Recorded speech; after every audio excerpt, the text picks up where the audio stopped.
ገናን በቤተልሔም ጌታችን መድኃኒታችን ኢየሱስ ክርስቶስ በተወለደባት ስፍራ ታላቅ መንፈሳዊ ጉዞ ወደ ቅድስቲቱ አገር ኢየሩሳሌም ጰራቅሊጦስ የጉዞ ወኪል ይህን ታላቅ መንፈሳዊ ጉዞ አዘጋጅቷል።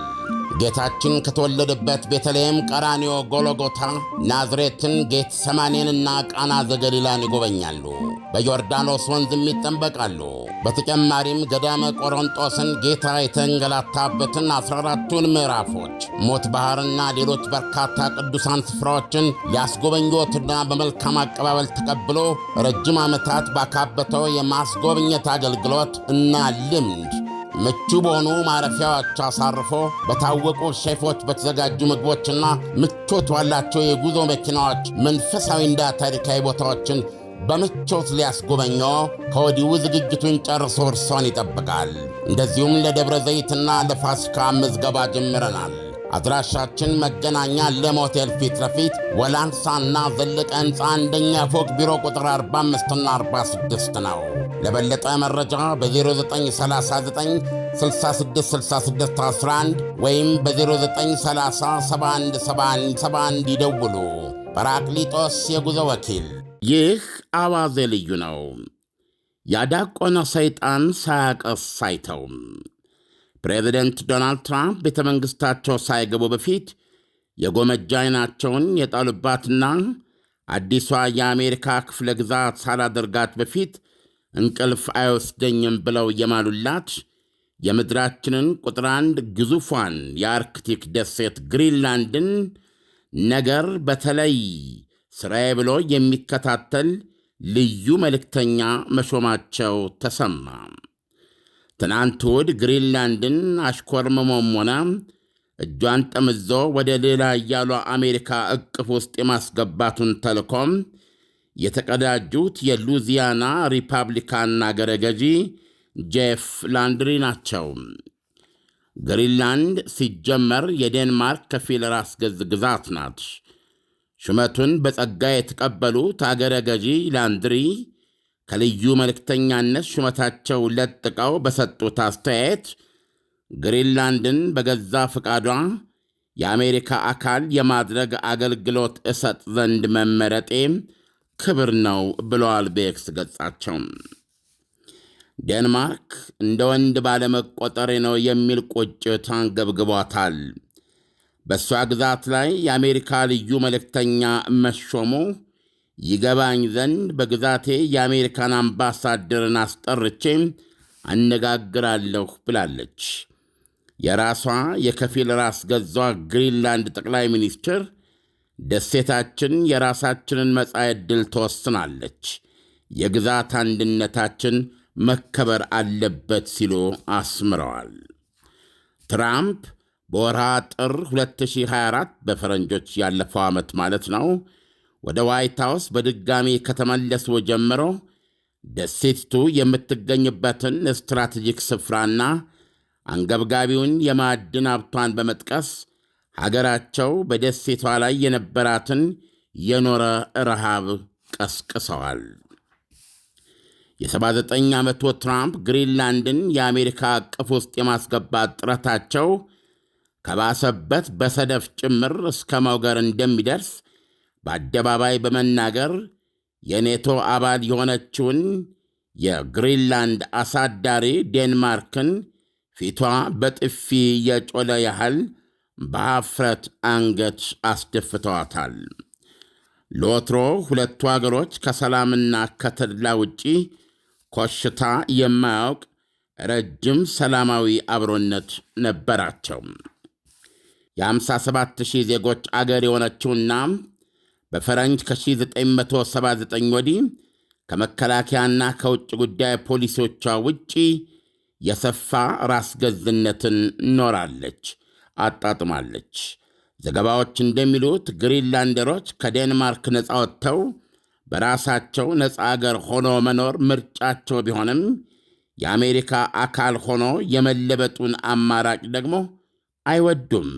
የሕዝብ አስተያየት መመዘኛዎች እንደሚያመለክቱት የዴንማርክ ውጭ ጉዳይ ሚኒስትር ላርስ ሎኬ ራስሙሰን የአገረ ገዢ ላንድሪ የግሪንላንድ ልዩ መልእክተኛ ሆኖ መሰየም ወይም መሾም በጥልቅ የሚረብሸን ጉዳይ ነው ብለዋል። ዋሽንግተን የዴንማርክን ሉዓላዊነት እንድታከብር ዴንማርክ በጥብቅ አሳስባለች። የአውሮፓ ኅብረት ኮሚሽን ፕሬዚደንቷ ኡርሴላ ፎንደር ሊየን በኤክስ ገጻቸው ባወጡት መግለጫ የአውሮፓ ኅብረት ከዴንማርክና ከግሪንላንድ ሕዝብ ጎን ይቆማል ሲሉ ፍርጥም ብለዋል። ፕሬዚደንት ዶናልድ ትራምፕ በማኅበራዊ ገጻቸው ላይ ሲጽፉም አገረ ገዢ ላንድሪ ግሪንላንድ ለብሔራዊ ደህንነታችን ምን ያህል አስፈላጊ እንደሆነች ይገነዘባል፣ የአሜሪካ ጥቅምንም ያራምዳል ብለዋል። ተንታኞች እንደሚሉት የዚህ ሹመት ፋይዳ አሜሪካ ግሪንላንድን ከዴንማርክ የተለየች ነፃ ግዛት አድርጋ ማየቷና አዲሱ ተሿሚም ደሴቷን የአሜሪካ አካል እንድትሆን አግዛለሁ ማለታቸው ነው። የልዩ መልእክተኛ ሹመት ኢመደበኛ ሲሆን እንደ ኦፊሴላዊ ዲፕሎማት ሹመት ሁሉ የሚሾምበትን አገር ፍቃድ ማግኘት አያስፈልገውም። ፕሬዚደንት ዶናልድ ትራምፕ በመጀመሪያው የሥልጣን ዘመናቸው በ2019 ግሪንላንድን እንዳሁኑ በፍቅርም ወይም በጠብ እጠቀልላታለሁ ከማለት ይልቅ በገበያ ሕግ ያነጋግሯት ነበረ። ግሪንላንድን እገዛለሁ ስንት ነች የሚል ነበረ ለግሪንላንድም ለዴንማርክም ያቀረቡት። ግሪንላንድና ዴንማርክም በጋራ የሰጡት ምላሽ ግሪንላንድ አትሸጥም የሚል ነበረ። ዳንኤል፣ እንግዲህ ዘገባውን እንደሰማኸው ነው። ዓለም ዶናልድ ትራምፕ ግሪንላንድን ግዛትን የመቆጣጠር ሐሳብ እንዳላቸው እንግዲህ ከዜናው መረዳት ይቻላልና፣ ስለዚህ ዓለም ትራምፕ ከሰሞኑ ግሪንላንድን ሊጠቀልላት የሚችሉበት አጋጣሚ አለ ማለት ነው። የጊዜ ሁኔታ መቼ ነው ተብሎ ማስቀመጡ ሊቸግር ይችላል። ነገር ግን ግሪንላንድን የአሜሪካ አካል የማድረግ ከፍላጎት የሚያልፈ ነው። ቁርጠኛነት ማለት በሚያስችል ደረጃ ነው አሁን የሚገኘው። ምክንያቱም አሁን ኦፊሻል የግሪንላንድን ጉዳይ የሚከታተል ልዩ መልእክተኛ ሾመዋል። በፊት በ2019 ግሪንላንድን ለመግዛት የሚለውን ሐሳብ ሲያንቀሳቅሱ በነበረበት ጊዜ ዓለም የሳቀበት ጉዳይ ነበረ። ይሁንና ሀገራት በተለይም ወደኋላ ስንሄድ ኢምፔሪያል የሆኑ ብዙ ግዛቶች የሚያስተዳድሩ መንግስታት ከግዛቶቻቸው እየቆረሱ ዕዳ መክፈልን አንዳንድ ጊዜ ደግሞ የዕዳ ክፍያም አድርገው አሳልፎ መስጠትን የመሳሰለው ነገር የተለመደ ነው። በ19ኛው ክፍለ ዘመን ራሽያ አላስካን ለአሜሪካ ሸጣላት ነው። ነገር ግን በ21ኛው ክፍለ ዘመን ላይ ዶናልድ ትራምፕ ይህን ማንቀሳቀሳቸው የሳቅ ፍጆታ ብቻ ሆኖ ነበር የቀረው። አሁን ግን ለሁለተኛ ጊዜ ወደ ስልጣን ከተመለሱ በኋላ የአንድ የሳቸው አምሮት ወይም ፍላጎት ከመሆን አልፎ በይፋ አሜሪካ አጥብቃ የምትከተለው ፖሊሲ ሆኖ ነው የምናየው። ስለዚህ ዶናልድ ትራምፕ አስተዳደር ግሪንላንድን የአሜሪካ ፎርዛት ማተር ካናዳንም የአሜሪካ አካል የማድረግ ውጥናቸውን ይሳካ ሌላ ጉዳይ ሆኖ እንደ ዋዛ ፈዛዛ መታየት ያለበት አይመስልም። ምክንያቱም በቅርቡ የእሳቸውን ዘመን የአሜሪካ ብሔራዊ ደህንነት ስትራቴጂን አስተዋውቀዋል። ያ ስትራቴጂ ደግሞ ዋነኛ ትኩረቱ የአሜሪካ ጓሮ መሆኑን በይፋ አስቀምጧል። ከዚህ በፊት የምናውቀው የአሜሪካ አትላንቲክ ተሻጋሪ በኔቶ ውስጥ የሚገለጽ ዓለም አቀፋዊነት አሁን የለም። በዶናልድ ትራምፕ ጊዜ አሜሪካ ገንዘቧንም ኢኮኖሚያዊ ትስስሯንም ሆነ ወታደራዊ ጡንቻዋን በዋነኛነት ለመዋል አሁን በስትራቴጂ መልክ ያስቀመጠችው ይሄ ምዕራባዊ ሄሚስፌር ንፍቀ ክበብ ብለን የምንጠራውን ወይም ምንድነው ሰሜን አሜሪካ፣ ላቲን አሜሪካ፣ ማዕከላዊ አሜሪካ፣ ካሪቢያ እነዚህን አገራት ወደ 48 ሀገሮች ናቸው።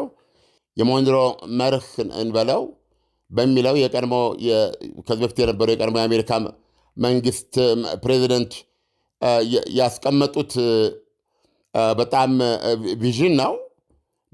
ከማንኛውም የቅኝ ግዛት ቅርምት ከማንኛውም የውጭ ኃይል ተጽዕኖ ነፃ መሆን ያለበት የአሜሪካ ጓሮ ነው የሚል ፖሊሲ ነው። ያንን ነው ዶናልድ ትራምፕ በተጠናከረ መንገድ እንደሚቀጥሉ የገለጹት። ስለዚህ እነ ግሪንላንድ ደግሞ እዚሁ ያልኩ ጓሮ ውስጥ የሚገኙ ናቸው እና አሁን የቬኔዙዌላን ኬዝ ብትመለከት ቤዚካሊ ዶናልድ ትራምፕ የስርዓት ለውጥ ለማድረግ ያችን ሀገር በመርከብ ከበው የባህር መውጫና መግቢያዋን በመቆጣጠር ላይ ነው የሚገኙት። 15,000 ጦር ደግሞ በማናቸውም ሰዓት ሊወረወር እና ወደ ሜንላንድ ወደ ቬኔዙዌላ መዝመት የሚችል ኃይል አሰማርተዋል እና በርካታ የጦር መርከቦች አውሮፕላን ተሸካሚ መርከብ ከበቂ በላይ የጦር ጀቶች የያዘች በማናቸውም ሰዓት ቬኔዙዌላ ላይ የቬኔዙዌላ መንግስት የማዱሮ መንግስት ላይ እርምጃ መውሰድ አስፈላጊ ነው ብለው ዶናልድ ትራምፕ ያመኑና ትዕዛዝ የሰጡለት አካባቢ የእሳት ቋያ ነው የሚሆነው። ምክንያቱም ከቦ የሚገኘው የአሜሪካ የባህር ኃይልና የአየር ኃይል እግረኛ ሰራዊት ትዕዛዝ ከደረሰው ቋያ ነው የሚያደርገው። ስለዚህ የኡራጓይ ጉዳይ አሁን ቀስ በቀስ ግልጽ በሆነ መንገድ የማዱሮ መንግስት ላይ እሳቱን እግራቸው ስር እያነደረች የምትገኘው አሜሪካ ከዚህ በኋላ ሊመጣ የሚችለው የቦምብ ናዳ ስለሚሆን አንድ ፖይንት ላይ ማዱሮ ተደራድረው አሜሪካ የምትፈልገውን ነገር ስልጣኑን በአሜሪካ ፍላጎት አንጻር ለቀው ሀገር ለቀው መጥፋታቸው አይቀርም ብለህ በእርግጠኛነት መናገር ትችላለህ። ምክንያቱም አለበለዚያ የከበባቸው ሌላ ሀያል ጦር ነው፣ ሌላ ሀያል መንግስት ነው እና ይሄ ሁኔታ ነው የሚገኘው። ስለዚህ ከዚህ አሜሪካ ጓሮዋ ላይ ከማተኮሯ አንጻር የግሪንላንድ ጉዳይ በዚህም ሆነ በዚያ መንገድ የአሜሪካ አካል ትሆናለች የሚለው አጥብቀ ልታስብበት ወይም ልታምነው የሚገባ ነው። በነገራችን ላይ ብዙ ሰው የፕሬዚደንት ዶናልድ ትራምፕ መንግስት የሚቀጥለው የ3 ዓመት ጉዳይ ይመስለዋል። ዳኒ እንደዛ አይደለም። ይሳካላቸው አይሳካላቸው ሌላ ነገር ነው። ነገር ግን ይሄ ማጋ የሚባል ንቅናቄ ወደ ስልጣን የመጣው በተለመደው የ4 ዓመት የስልጣን ቅይር ስልጣኑን ለመልቀቅ የመጣ መንግስት አይደለም። ይህን በእርግጠኛነት ነው መናገር የምችለው እኔ።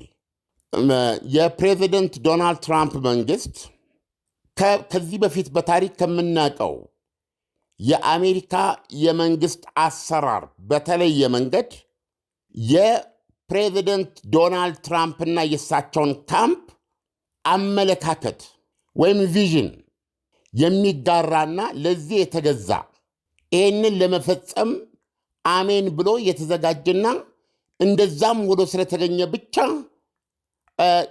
የሾሟቸው ሰዎች ነው ያሉት። ዳንኤል አሜሪካ የሆነ መንግስት ይተካል፣ ቋሚ መንግስት የምትለው ምንጊዜም አለ፣ ኢንስቲቱሽኖች አሉ እና እነዛ ደግሞ ቴክኖክራትስ ናቸው በአብዛኛው።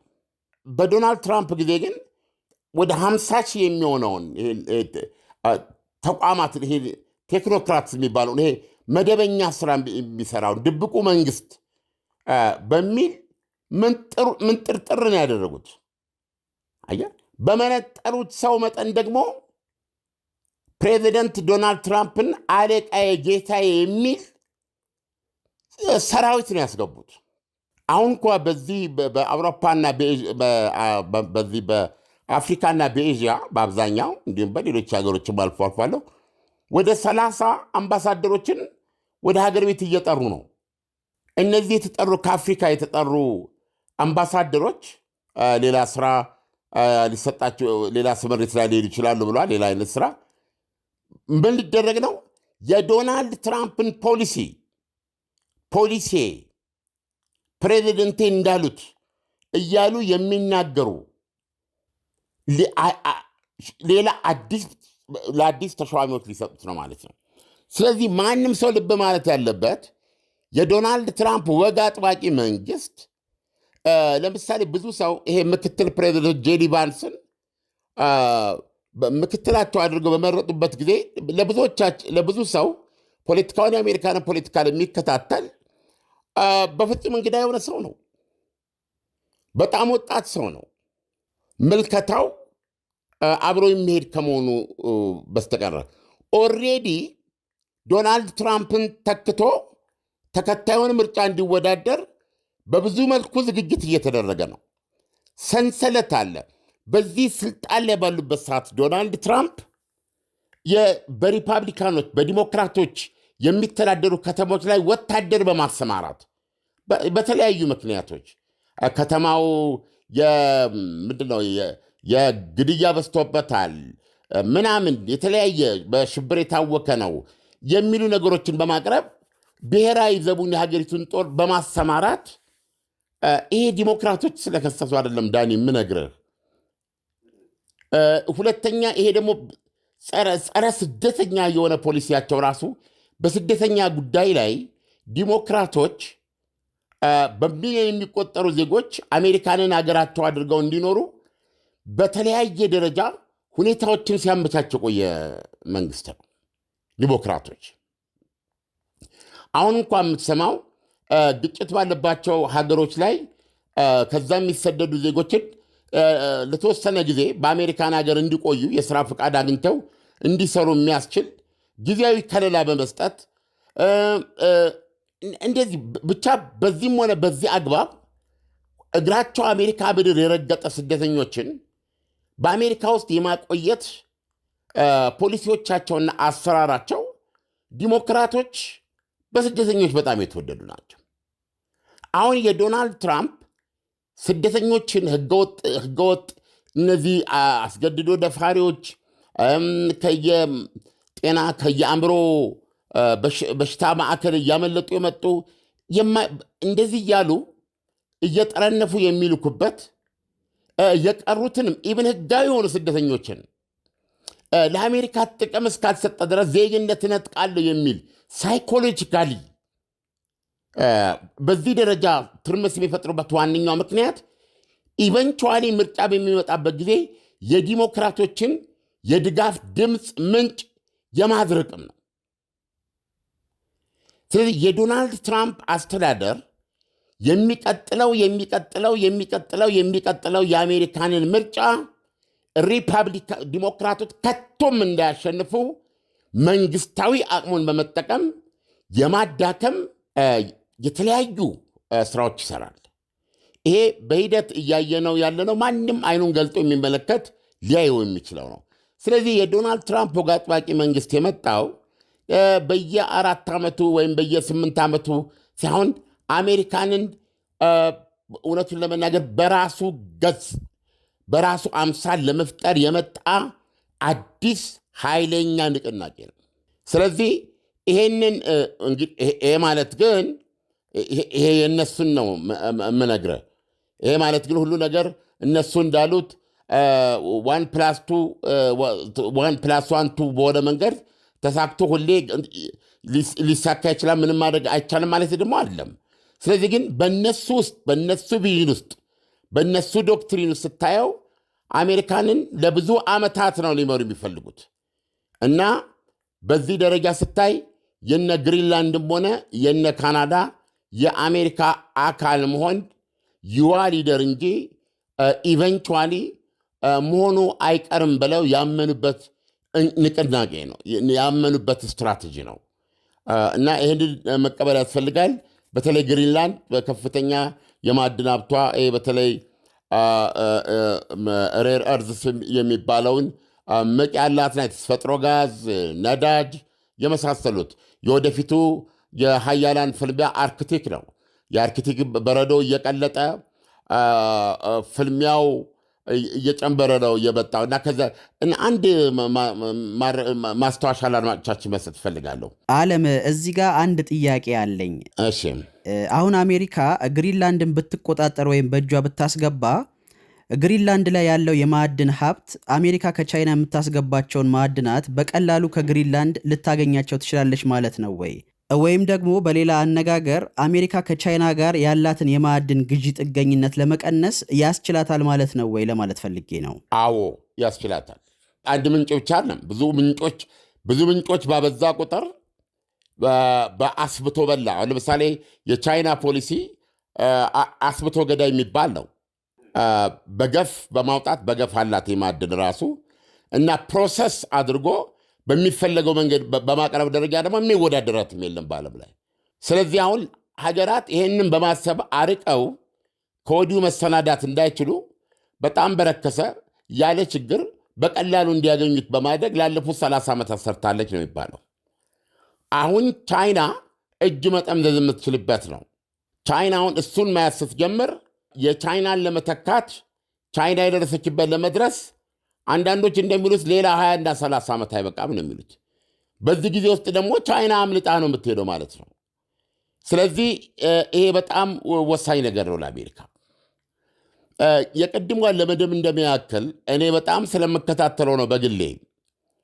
በምርጫ ዘመቻቸው ወቅት ዶናልድ ትራምፕ ክርስቲያኖችን በሰባኪዎቻቸው አማካኝነት ወይም ለጸሎት ለተለያየ ነገር በሚሰባሰቡበት አጋጣሚ ላይ ተገኝተው እሳቸውን እንደሚመጡ ተናግሮ ሄደው ቅስቀሳ ባደረጉበት ወቅት አንድ ነገር ተናግረው ነበር። ምንድን ነው ያሉት? አሁን አሉ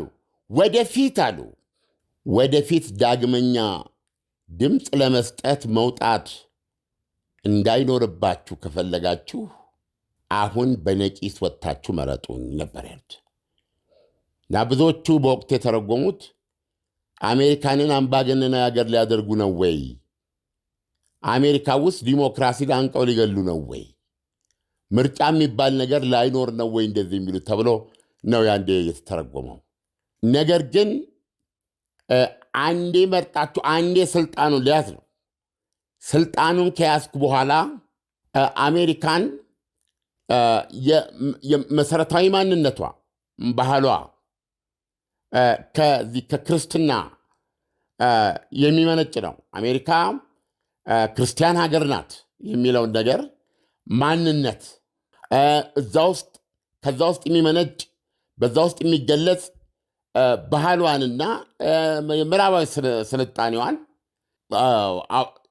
አውጥቶ የመገንባት እና ይህንን ቅርጽ የመስጠት ነው የእሳቸው ፖሊሲ እና ዶናልድ ትራምፕ ወደዚህ የመጡት ከ3 ዓመት በኋላ 4ኛ ዓመታቸው ሲጨርሱ እሳቸው ፕሬዚደንት ላይሆኑ ይችላሉ። ነገር ግን ይሄ ንቅናቄ የመጣው በየጊዜው የራሱን ተተኪዎች እያፈራረቀ የያዘውን መንግስታዊ አቅም በሚገባ በመጠቀም እና አሁን በፍርድ ቤት ብዙዎቹን እየከሰሷቸው ነው ያሉት። ትናንትና ለእሳቸው ፍርድ ቤት መቅረብ ለእሳቸው የተለያዩ መጎሳቆሎች ምክንያት ናቸው ያላቸውን ሰዎች በሙሉ ፍርድ ቤት እየገተሩ ነው ያሉት። ስለዚህ የዶናልድ ትራምፕ ወይም ደግሞ የዚህ የማጋ ንቅናቄ የአሜሪካ ጥቅም ንቅናቄ የመጣው ይሳካልትም ባይሳካልትም አሜሪካንን በአምሳሉ ለረጅም ጊዜ ለመቅረጽ ነው እና ከዚህ አንጻር ዶናልድ ትራምፕ የሚናገሯቸው ነገሮች በስትራቴጂ ውስጥ ያሉና የዚህ የማጋ ንቅናቄ እስከደረሰበት ጊዜ ድረስ ተግባራዊ የሚሆኑ ናቸው ብሎ ማመን ግልጽ ነው ለማለት ነው። ዳንኤል አለም፣ ዶናልድ ትራምፕ ግሪንላንድን በተመለከተ ባላቸው አቋም የተነሳ ከአውሮፓውያኑ ጋር ተቃርኖ ውስጥ አይገቡም ወይ? ተቃርኖ ውስጥ ከመግባት ባለፈ መቆራረጥ ደረጃ ድረስ ሊያስኬዳቸው እንደሚችል ግልጽ የሚመስልበት ሁኔታ አለ። አስቀድመዋል። አሁን በብሔራዊ ደህንነት ስትራቴጂያቸው ውስጥ በአውሮፓና በአሜሪካ መካከል የግፍጫ ኮንፍሮንቴሽናል የሆነ ግንኙነት እንደሚሆን የተናገሩት። በአንጻሩ ከነ ራሽያ ጋር ስትራቴጂክ ስቴቢሊቲ ነው ያሉት። የተረጋጋ ዘላቂ መረጋጋት ያለው ግንኙነት ነው ያሉት። ራሽያን ከዚህ በፊት እንደምናውቀው ቀጥተኛ የአሜሪካ ስጋት የሚለውን ነገር አንስተው የተረጋጋ ግንኙነት የኢኮኖሚ፣ የዲፕሎማሲ የሚኖራቸው አድርገው ነው ያስቀመጡት እና ከአውሮፓውያኑ ጋር በዚህ በስደተኛ ጉዳይ በመሳሰለው ነገር በፖሊሲ ደረጃ ከፍተኛ ልዩነት አላቸውን ስልጣን ላይ የአውሮፓ ህብረትንም በቀና አይደለም በአሜሪካ። አሁን ይሄ ፕሮግራም አይፈቅድም ብዙ ነገር ማለት ይቻላል። ለማሳያ ብነግርህ አሁን በዚሁ ዜና ውስጥ እኳ በሰማኸው የአውሮፓ ኮሚሽን ፕሬዚደንቷ ኡርሱላ ምንድን ያሉት የአውሮፓ ህብረት ከዴንማርክና ከግሪንላንድ ህዝብ ጎን ይቆማል ያሉት። በአሜሪካ ላይ ነው የሚቆመው። ስለዚህ ግልጽ በሆነ ሁኔታ የአሜሪካ ጓሮዋንና እንዲሁም የኢንዶ ፓሲፊክ ላይ የሚያተኩር የብሔራዊ ደህንነት ስትራቴጂዋ አውሮፓን ለራሱ ጣፈንታ እየተወ የሚሄድ ነው። እውነቱን ለመናገር የኔቶ ህልውና ትልቅ ጥያቄ ምልክት ውስጥ ነው የሚገኘው እና ላልከው ጥያቄ አዎ በአውሮፓና በአሜሪካ መካከል ሆድና ጀርባ ከመሆን ባለፈ መቆራረጥ ምናልባትም ጠላትነት ቢባል አይገርምም። እነዚህ ሁሉ ሊሆኑ የሚችሉበት ሁኔታዎች አሉ። በሌላ ፕሮግራምና በሌላ ርዕስ ላይ ልናያቸው የምንችላቸው ናቸው። ዳንኤል ዓለም፣ ለትንታኔው በጣም አመሰግናለሁ። መልካም አዳር ይሆንልህ። መልካም አዳር። ገናን በቤተልሔም ጌታችን መድኃኒታችን ኢየሱስ ክርስቶስ በተወለደባት ስፍራ ታላቅ መንፈሳዊ ጉዞ ወደ ቅድስቲቱ አገር ኢየሩሳሌም ጰራቅሊጦስ የጉዞ ወኪል ይህን ታላቅ መንፈሳዊ ጉዞ አዘጋጅቷል። ጌታችን ከተወለደበት ቤተልሔም፣ ቀራንዮ፣ ጎልጎታ፣ ናዝሬትን፣ ጌተሰማኔንና ቃና ዘገሊላን ይጎበኛሉ። በዮርዳኖስ ወንዝም ይጠመቃሉ። በተጨማሪም ገዳመ ቆሮንጦስን ጌታ የተንገላታበትን 14ቱን ምዕራፎች፣ ሞት ባሕርና ሌሎች በርካታ ቅዱሳን ስፍራዎችን ሊያስጎበኞትና በመልካም አቀባበል ተቀብሎ ረጅም ዓመታት ባካበተው የማስጎብኘት አገልግሎት እና ልምድ ምቹ በሆኑ ማረፊያዎች አሳርፎ በታወቁ ሼፎች በተዘጋጁ ምግቦችና ምቾት ባላቸው የጉዞ መኪናዎች መንፈሳዊና ታሪካዊ ቦታዎችን በምቾት ሊያስጎበኞ ከወዲሁ ዝግጅቱን ጨርሶ እርሶን ይጠብቃል። እንደዚሁም ለደብረ ዘይትና ለፋሲካ ምዝገባ ጀምረናል። አድራሻችን መገናኛ ለም ሆቴል ፊት ለፊት ወላንሳና ዘለቀ ሕንፃ አንደኛ ፎቅ ቢሮ ቁጥር 45ና 46 ነው። ለበለጠ መረጃ በ0939 666611 ወይም በ0930 717171 ይደውሉ። ጰራቅሊጦስ የጉዞ ወኪል